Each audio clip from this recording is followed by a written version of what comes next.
My name is Diana. I grew up in a small town called Cedar Hill, where winters came with sharp, icy winds and summers smelled like fresh grass and warm apple pie. But my childhood memories were never as warm as those summers. When my little sister Madison was born, I was 6. My parents hugged me and said I'd have a best friend forever. What they didn't say was that I'd become invisible in my own home. I remember the day Madison came home. Mom had a whole table set with balloons, cake, and cards hanging all over the living room. I was told to stand aside. "Don't touch anything, Deanna, it's all for Madison," Mom said, her voice more like a command than advice. From that day on, every spotlight in the house seemed to shine on my sister. Madison was Mom's little angel and Dad's princess. And me?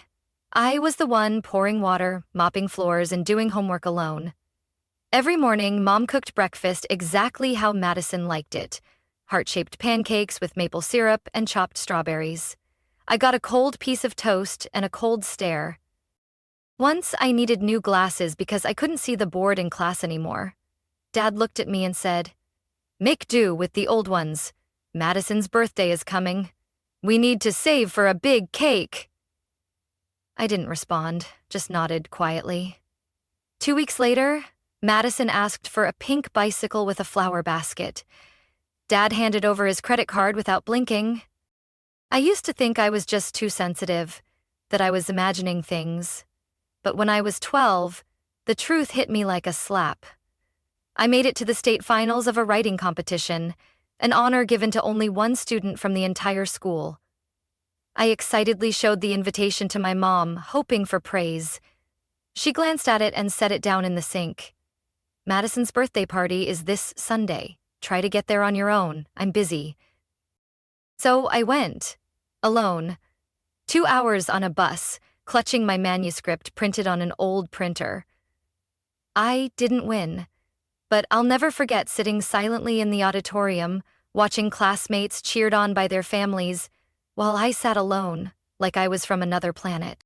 Madison grew up with everything handed to her: the nicest dresses, the most expensive toys, and the unconditional admiration of our parents. She got used to bossing me around, borrowing my things without asking, blaming me when she messed up, and always being defended no matter what. "Don't be selfish, Deanna," Mom once said when I refused to let Madison take the new jacket Grandma had mailed just for me. "Madison needs it for a birthday party. You can wear the old one." I learned to stay quiet, to swallow my frustration, and to find comfort in books, schoolwork, and test scores I always aced. School became the one place where I could breathe, where I could just be me. I built a quiet little world for myself, one where I didn't have to ask permission to feel loved. And before I was even 13, I made myself a promise. One day, I'd leave Cedar Hill. I'd step out of Madison's shadow, and I would never look back. I got into the University of Michigan on a full scholarship thanks to an essay I wrote about growing up invisible. When I held the acceptance letter in my hands, my heart raced. For the first time, someone, even just a panel of strangers, had seen me and valued me. I placed the letter on the dinner table that evening, hoping for a hug, a congratulations. "That's nice," Mom said. "But this weekend, Madison's auditioning for the junior vocal group at the town arts center. We all need to focus on her. Let's not change the mood." She didn't even look up from the chicken she was frying. I nodded. I didn't feel sad anymore, just hollow. Like I'd been ignored for so long that their indifference didn't hurt anymore. That fall, I left Cedar Hill with just one small suitcase and dreams bigger than the sky. I majored in marketing where creativity met strategy, and threw myself into my studies. No one came to see me off. No farewell party, no hug. But I boarded that bus with my head held high, knowing I was finally taking a different path, my own. At college, I felt reborn. No one called me Madison's sister. I was Diana Brooks, the one who always raised her hand first in class, who pitched the boldest ideas in group projects, who got emails from professors saying, "Your presentation exceeded all expectations." I got a part-time job at a cafe near my dorm, I studied in the mornings, worked in the afternoons, and stayed up late finishing assignments. No spring break, no weekend trips. But I had a plan: graduate a semester early and gain real-world experience as soon as I could. When my classmates went home for the holidays, I stayed on campus, working as a research assistant for a professor studying consumer behavior. I chose work over family because the place I called home never felt like one. 3 years later, I graduated with honors and got a full-time offer from Harper & Lane, one of the top marketing firms in the region, where I had interned during my junior year summer. I moved to Chicago, rented a small apartment in West Loop, and started building a new life, free of Madison's shadow and my mother's disapproving looks. Every morning, I walked into the office, sat at my desk by the 12th floor window, and looked out at the busy streets with peace in my heart. I was no longer the kid hiding behind the curtain while Madison got music lessons and art classes. I was a woman with a voice, with recognition, and the power to choose her own direction. Every now and then I'd get a text from Mom, always about Madison. "She's interning at a fashion brand." Or, "Madison was on TV performing for the mayor, did you see?" Not once did she ask how I was. Not once did she mention my job or the things I worked so hard to achieve. I'd reply, "That's great, congrats to her," and put my phone down. One day, during an important internal meeting, I presented a campaign called Human Brand, where I tied emotional connection into every layer of marketing. The room went silent. Then the director nodded. "This campaign, it really hits. Diana, you made me reflect on myself." That night, I went home, opened my laptop, checked the company dashboard, and saw my first-year performance bonus. 6 figures. I cried. Not for the money, but because someone had finally told me, "You moved people." I printed out that email and taped it to the fridge, something my childhood home never had, so I'd see it every morning and remember. I did this. Then, one weekend afternoon, as I was reading by the window, my phone rang. The screen said, "Mom calling." I stared at it. I wasn't going to answer, but part of me was curious. After all these months, what did she want? It turned out to be an invitation, a stiff, formal one, to Madison's engagement party. "You should come. The whole family will be there," she said, as if I wasn't part of the family anymore. I meant to decline, but somehow I said yes. Maybe I needed closure. Maybe I just wanted to see with my own eyes how radiant Madison was as the star of the show.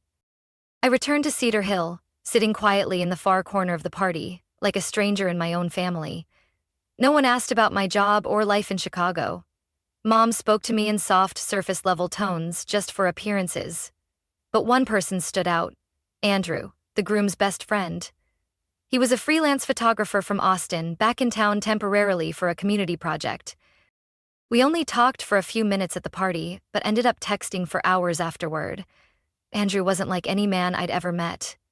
He didn't look at me through the lens of Madison's sister or as a resume or performance score. He looked straight at me and truly listened. We started a long-distance relationship, and one late autumn day he moved to Chicago with an old camera and 2 stray cats he was fostering. A year later, I said yes to his proposal in the middle of a rainy afternoon. Before he could even kneel, I blurted out yes. We laughed all the way home. Marriage hasn't always been easy, especially with both of us chasing our passions, but Andrew always knows how to make me feel loved, even if it's just a hot cup of coffee when I wake up, or a sticky note on my laptop that says, "You're still amazing today." We welcomed our son Elliot when I was 32, a little boy with his father's gray eyes and a smile that made me feel like I wasn't missing anything in life. I used to fear motherhood, afraid I'd repeat the way my mother treated me. But Elliot taught me that love isn't something you have to fight for. It's something that blooms naturally when you truly want the best for someone. Those first nights, I walked around the living room holding my baby, lulling him to sleep with soft jazz playing in the background. Andrew would usually sit at the corner table editing photos, but he always looked up whenever I sighed. "Let me change the diaper," he'd say like it was a rescue. And I realized that was the family I had once dreamed of.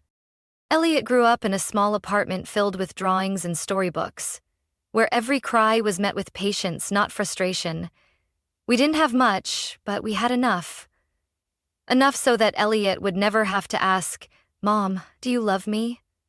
Like I used to wonder for years. But everything started to shift when Elliot turned 3. Andrew accepted a major project in Seattle, one that would last 6 months. I supported him going. His career mattered just as much as mine. But the distance began to stretch between us. Calls got shorter.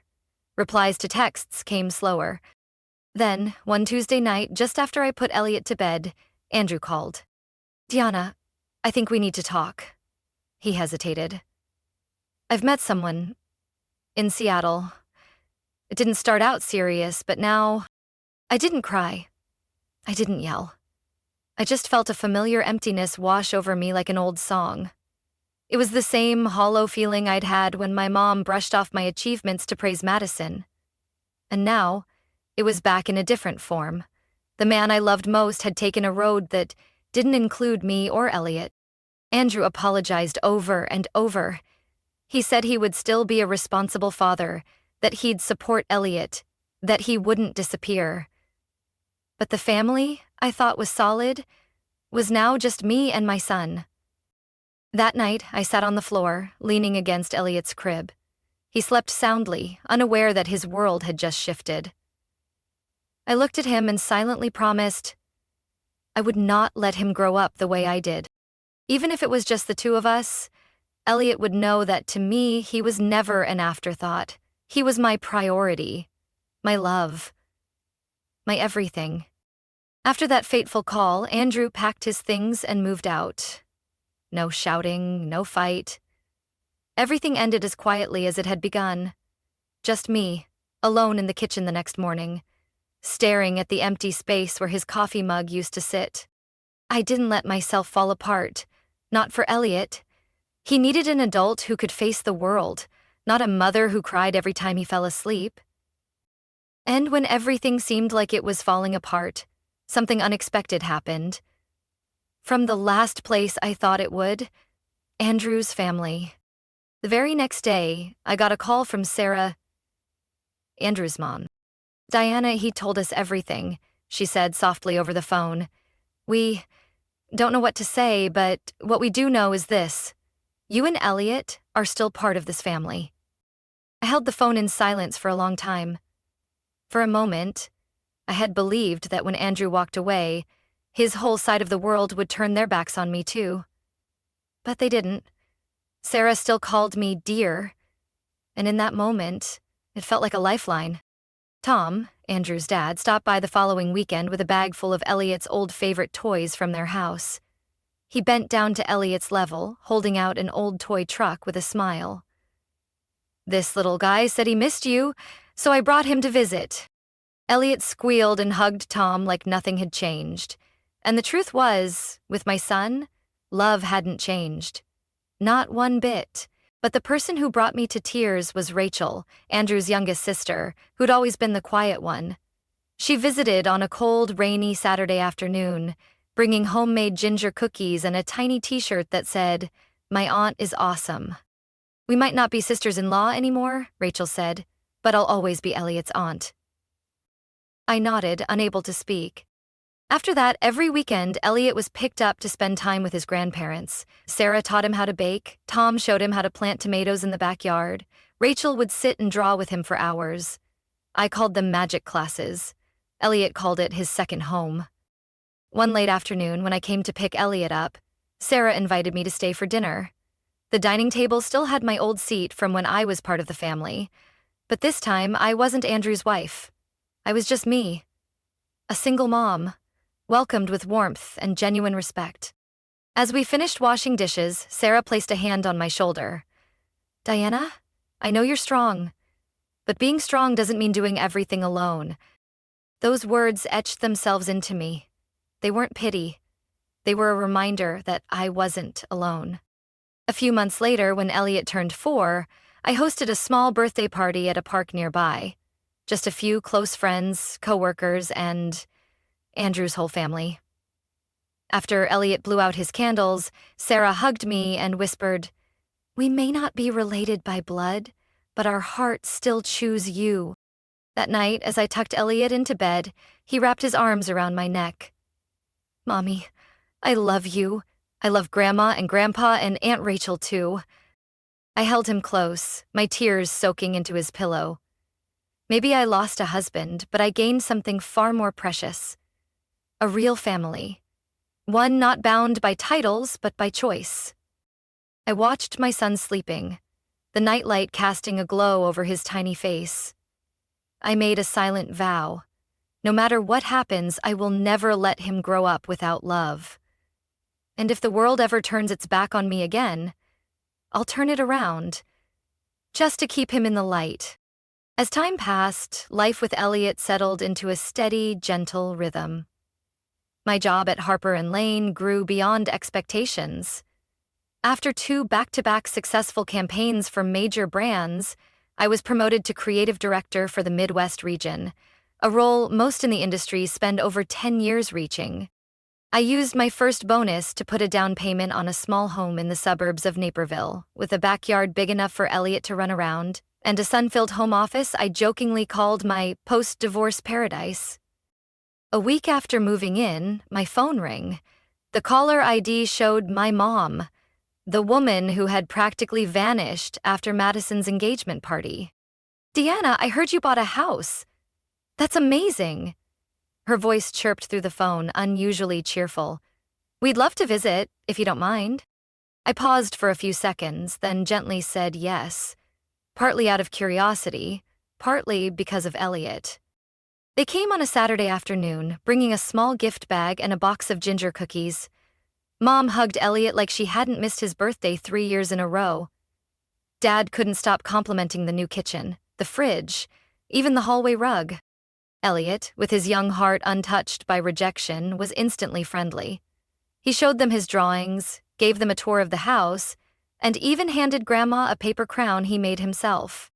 I stood at a distance, unsure if my heart should melt or freeze. In the weeks that followed, my parents became more involved. They offered to watch Elliot for a few hours on weekends so I could rest, even brought pastries when they visited. Elliot began calling my mom Grandma Linda, naturally, and he'd excitedly retell how she read him fairy tales or how Grandpa gave him candy from his coat pocket. I tried to tell myself to welcome it in. Maybe everyone deserves a second chance. But then, the thing I always feared started showing. It began with what seemed like a harmless dinner conversation. "Diana, we're getting the roof fixed. It's been leaking all winter." My dad sighed, his eyes drifting around my bright kitchen. "Things must be going well at your job. If you could help a little, we'd be so grateful." I nodded. It wasn't much, just a few $100s. I sent it, thinking of it as a thank you for the care they were starting to show. Then came Mom's dental bill, the broken old fridge, a late utility payment. I tried not to judge. I sent money like a responsible adult, not like the forgotten child I used to be. But one day, after I closed a major deal with a startup in Silicon Valley, my LinkedIn post went viral across the industry. Less than 24 hours later, I got a text from Mom. "Congrats, sweetheart. By the way, your dad's thinking of getting a used SUV for the winter, much safer. If you could help with the down payment, that'd be amazing." I read the message and my heart sank. Not a single word asking about Elliot. No thank you for the help I'd already given, just another request. Like I was their personal bank on speed dial. I didn't respond right away. I needed time to think. That night, while folding Elliot's clothes for school the next day, he suddenly said, "Mom, Grandma gave me Madison's old toy today, but she said not to break it because Madison always took really good care of it." He looked up at me, eyes serious. "I take care of my toys too, don't I, Mommy?" I froze. A tiny scratch cut through my chest. The favoritism had never really gone away. It had just changed shapes. Softer, more subtle, but still sharp enough for a 4-year-old to feel it. I sat down and pulled Elliot into my arms. "Yes, sweetheart. You take really good care of your toys. and I'm proud of you every single day. That night, I opened my phone and replied to my mother with just one sentence. I'm sorry, but from now on everything I build will be for Elliot, not to make up for what you never gave me. I didn't know how she'd respond, but I knew one thing for sure. I wouldn't let history repeat itself through my son. Not again. That day began like any other. I was presenting a new campaign to the board when a sharp pain shot through my lower abdomen, cutting me off mid-sentence. Everything after that played out like a fast-forward film. A coworker helping me out of the room, someone yelling for help, flashing lights as the ambulance sped through intersections. I woke up in the ER, IV in my arm, drenched in cold sweat. The doctor looked serious. Ms. Diana, you have acute appendicitis. We need to operate immediately. This can't wait. Through the pain, all I could think about was Elliot. He was at preschool and school ended at 3:30. I checked the clock, less than 2 hours. I need to call someone. Someone has to pick up my son, I whispered. They handed me my phone. My fingers trembled as I dialed my mother's number. Despite everything, a part of me hoped, just this once, she'd be the mother I had dreamed of. She answered on the 4th ring. Diana? What's going on? Mom, I'm at the hospital. I need emergency surgery. Can you pick up Elliot? I can't. There was a pause. Too long, too cold. Then her voice came. Right. Oh, I don't think I can. We're getting ready for Madison's promotion party tonight. The restaurant's booked. Nearly 60 people are coming. I tried to stay calm, though my insides felt like they were twisting. Mom, I'm lying in a hospital bed. Elliot needs someone to pick him up. He's your grandson. She sighed. Diana, why do you always make everything complicated? We're really busy and Elliot's always running around, asking questions, hard to manage. I don't think watching him today is a good idea. Her words sliced through me. Watching him? I repeated, barely believing what I was hearing. Elliot's not a burden you drop off. He's your grandson. But she said coldly, honestly, we can't handle him. He's a handful. That final sentence cut into every old scar I had. Then she hung up. I dropped the phone, my body numb. I didn't know what hurt more. The inflamed appendix, or the way my mother had just severed the last thread tying us together. A nurse came rushing in to prep me for surgery. Just before they wheeled me away, I managed to make one more call. To Rachel, Andrew's sister. She picked up immediately. Rachel, I'm at the hospital. I need surgery. Elliot's school lets out at 3:30. Can you? I'm going now, she said without hesitation. Text me the school address. Elliot will stay at my place tonight. Tom and Sarah will be thrilled to see him. I cried, not from pain, but because in that moment when every door seemed to slam shut, a light came through. The surgery was a success. When I woke up, soft light from the ceiling shone down, and next to me was a photo. Elliot, grinning wide next to Rachel and her dog, Bully. Underneath, in blue marker, was a message. I slept so good. Bully shared his blanket too. Love you, Mommy. Elliot. 2 days later, Rachel picked me up from the hospital. In the car, she said quietly, Diana, I don't understand our parents, but I do understand one thing. Elliot isn't a burden. He's light, and you're his whole sky. That night, back home, I took down every photo of my biological family from the walls. I replaced them with photos of Elliot laughing and playing in his grandparents' backyard. I didn't need an apology. I just needed to keep Elliot away from love that came with conditions. And I made a promise. From that moment on, I would never let anyone treat my son as less than, no matter what title they carried. I recovered from surgery faster than expected, partly because my body was strong and partly because my spirit had received the clearest wake-up call of my life.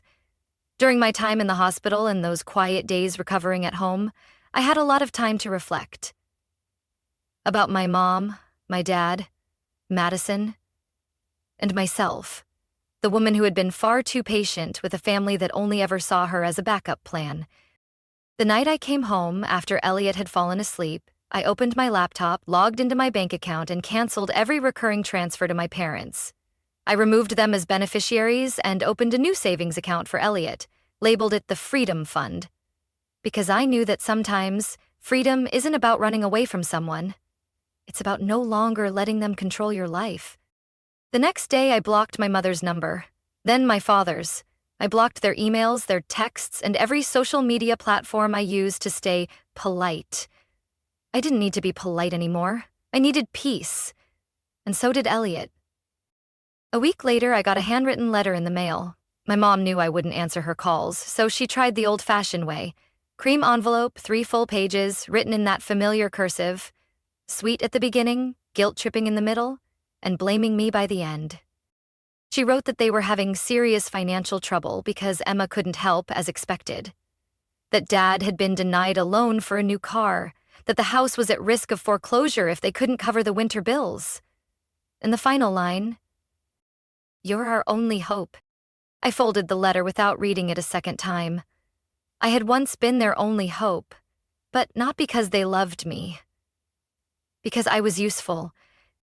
A few days later, my mother called Rachel, asking her to pass along a message. Rachel refused. "Diana doesn't owe anyone an explanation," she said. "Especially not people who once called her child a burden." Then came a message from Madison. "You're being dramatic, you know. Sure, Mom and Dad made mistakes, but they're still our parents." I read that message while planting tomatoes with Elliot in the backyard. He wore a funny little knit hat and giggled as dirt covered his hands. I simply replied, "When you have kids, you'll understand." Since that day, I haven't received another call or letter. Maybe they finally realized. I'm no longer the old Diana who would sacrifice everything for a single crumb of approval. I've learned to stop begging for love and to start creating safety for myself and my son. A month later, I was walking with Elliot at the park when we ran into his former preschool teacher. She looked at me and said, "You seem healthier and happier than I've ever seen you." I smiled. I just learned the most important lesson of my life. Not everyone who shares your blood is truly family. In the evening, while Elliot was curled up in my lap watching cartoons, he looked up and asked softly, "Mom, how come Grandma and Grandpa don't come visit anymore?" I hugged him tighter and ran my fingers through his hair. "Because I want to protect you from people who don't truly love you. And you deserve to be loved with a whole heart, not with conditions." Elliot nodded, then went back to watching his show like the world kept turning in the simplest way. But for me, that moment was the clearest sign. I had done the right thing. I don't know how my parents are doing now. I don't know if they still hope I'll come back or if they've shifted all their expectations onto Madison. I don't check in. I don't ask. I don't care. Because now, I don't live for approval anymore. I live so Elliot knows that real love never comes at the cost of your dignity. Life, for Elliot and me, after all the cuts, after all the firm choices, feels light. Not because there aren't hard days, sleepless nights from work or sudden fevers, but light. Because I no longer carry the weight of needing to be accepted, no longer flinch at every message or phone call from people who once called themselves family. We started rebuilding our lives in our own way. Early mornings with coffee brewing while Elliot doodled at the kitchen table. Sunday dinners at Tom and Sarah's. Tom always made Elliot's favorite barbecue, and Sarah knew my taste down to the last spoonful of sauce. Rachel, with her ever-present camera, captured the most beautiful frames of this little family I never thought I'd have. One day, after gardening, Elliot sat on the porch steps with crayons and drawing paper. He was sketching a big tree with wide branches, each branch holding a person. I asked, "What kind of tree is that, sweetie?" "A family tree," Elliot replied, pointing to each one. "This is you, this is me, this is Grandpa Tom, Grandma Sarah, Aunt Rachel, and Max." Max was the little dog Rachel recently adopted, now Elliot's best buddy. That's when I realized, Not a single name from the past, from those who hurt us, appeared on that tree. No Linda, no James, no Madison. Elliot had chosen his family, and he chose right. At night, when he was fast asleep, I'd often sit alone in the living room, soft yellow light spreading across the wooden floor. I'd think about the days in Cedar Hill, when I was the quiet girl behind the door, watching Madison get showered with praise, while I was left with a bowl of cold cereal. Now, I wasn't standing behind any doors anymore. I had stepped out, carved my own path, and built a home where I didn't need anyone's permission. One afternoon, Rachel and I took Elliot to the fall festival at the Central Park. When he asked to ride the ponies, Rachel beamed. "Aunt Rachel is the official photographer today." She took dozens of pictures of Elliot, his eyes sparkling in the golden autumn sun. That night, while I was cleaning up, Elliot suddenly hugged me from behind and whispered, "Mommy, do I have a real family?" I turned around and knelt to his level. "What do you mean, sweetheart?" A kid at school said, "My parents are divorced, so I'm alone. But I'm not alone, right?" I hugged him tightly, choking up. "No, baby, you're not alone. You have me, Grandpa, Grandma, Aunt Rachel, Max. You have a whole world that loves you more than anything." Elliot nodded firmly, as if he needed to hear it just one last time to believe it. "Then, I'm going to draw a heart on our family tree." I smiled, gently brushing his hair. "And I'll always be the strongest branch, for you to lean on whenever you need." The days that followed passed peacefully. I no longer looked for calls from the past, no longer waited for overdue apologies. Because now, I already had everything I ever longed for, not through blood, but through choice. I chose genuine love. I chose safety for my son. And I chose myself. Diana's story is a powerful reminder that not everyone who shares your blood deserves a place in your life. Real love doesn't come from duty, it comes from choice and respect. When we have the courage to cut ties with toxic relationships, we don't just save ourselves, we create a healthy space for the next generation to grow. Diana chose unconditional love for her son and for herself. A brave, wise, and beautiful choice. What do you think of Diana's decision? Would you have done the same in her shoes? Share your thoughts in the comments, and don't forget to follow the channel for more touching stories about family and life.